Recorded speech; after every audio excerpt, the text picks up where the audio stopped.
बता दें कि कांग्रेस नेता राहुल गांधी ने मणिपुर के हालात के मद्देनजर केंद्र की ओर से बुलाई गई सर्वदलीय बैठक पर सवाल खड़ा किया, साथ ही सरकार पर निशाना साधा है। केंद्रीय गृह मंत्री अमित शाह ने मणिपुर की स्थिति पर विचार विमर्श करने के लिए 24 जून को दोपहर 3 बजे दिल्ली में सर्वदलीय बैठक बुलाई है। इस बारे में गृह मंत्रालय की ओर से बुधवार को बयान जारी किया गया। राहुल गांधी ने गुरुवार को ट्वीट किया, 50 दिनों से जल रहा मणिपुर मगर प्रधानमंत्री मौन रहे। सर्वदलीय बैठक तब बुलाई जब प्रधानमंत्री खुद देश में नहीं है। साफ है प्रधानमंत्री के लिए ये बैठक महत्वपूर्ण नहीं है।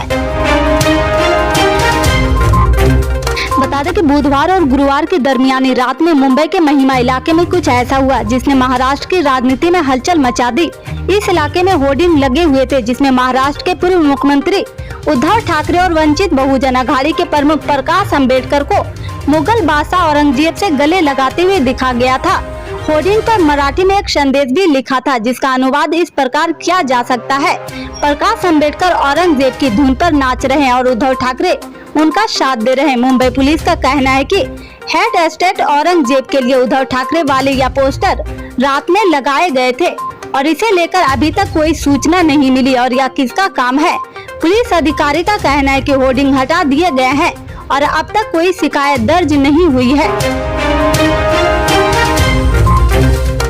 बता दें कि दिल्ली एनसीआर में गुरुवार की सुबह बारिश के साथ हुई जिसने मौसम काफी सुहाना बना दिया, लेकिन अभी भी लोगों को मानसून का इंतजार है। बिपरजॉय के असर की वजह से दिल्ली एनसीआर समेत बाकी कई राज्यों में बारिश हुई है। मानसून ने दक्षिण भारत में दस्तक दे दी और अब तेलंगाना, आंध्र प्रदेश से होते हुए ओडिशा, पश्चिम बंगाल होते हुए पूर्व भारत तक पहुँच रही है।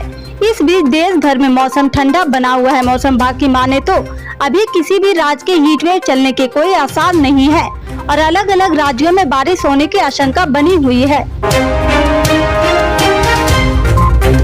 बता दें कि 22 जून को सरफरा बाजार में सोने चांदी की कीमत में गिरावट देखने को मिली है। India Boolean and jewellers association की वेबसाइट के मुताबिक आज सरफरा बाजार में 24 कैरेट सोने के दाम 207 रुपये गिरकर 58,670 रुपये प्रति 10 ग्राम पर आ गया है।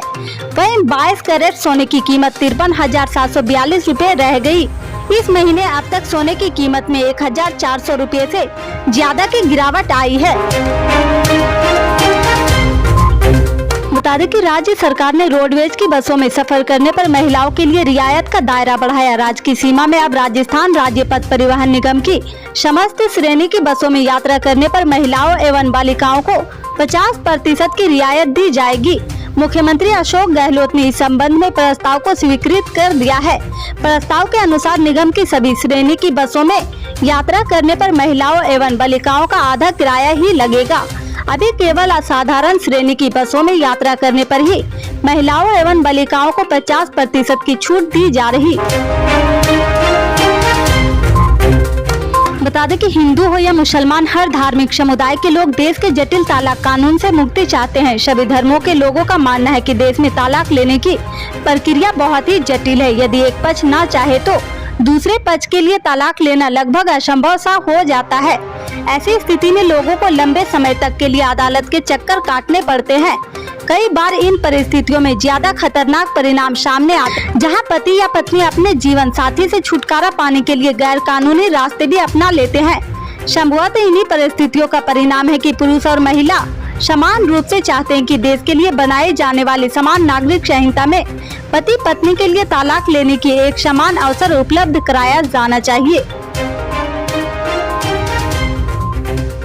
बता दें कि केंद्र की सत्ता से नरेंद्र मोदी और बीजेपी को उखाड़ फेंकने के लिए पटना में 23 जून यानी आज विपक्षी दलों की अहम बैठक है।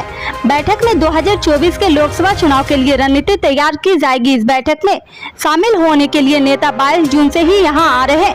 जानकारी के मुताबिक सबसे पहले गुरुवार सुबह पीडीपी सुप्रीमो और जम्मू कश्मीर के पूर्व सीएम महबूबा मुफ्ती पटना पहुंची है। वहीं बंगाल की सीएम ममता बनर्जी शाम 4:30 बजे पहुंचेगी। बनर्जी के साथ ही टीएमसी सांसद अभिषेक बनर्जी भी होंगे। बता दें कि केंद्रीय श्रम एवं रोजगार मंत्री भूपेंद्र यादव ने कहा कि देश में पिछले 9 वर्षों से रोजगार के अवसर में भारी वृद्धि देखी गई है और इस दौरान लगभग 1.25 करोड़ नए रोजगार पैदा हुए।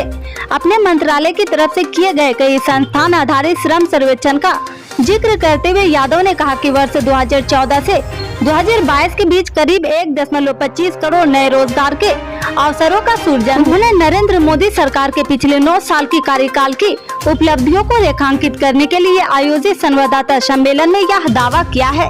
इससे आगे की अपडेट्स को जानने के लिए जुड़े रहे हमारे राइट न्यूज के साथ। मिलते हैं फिर बड़ी खबर में, तब तक के लिए जय हिंद।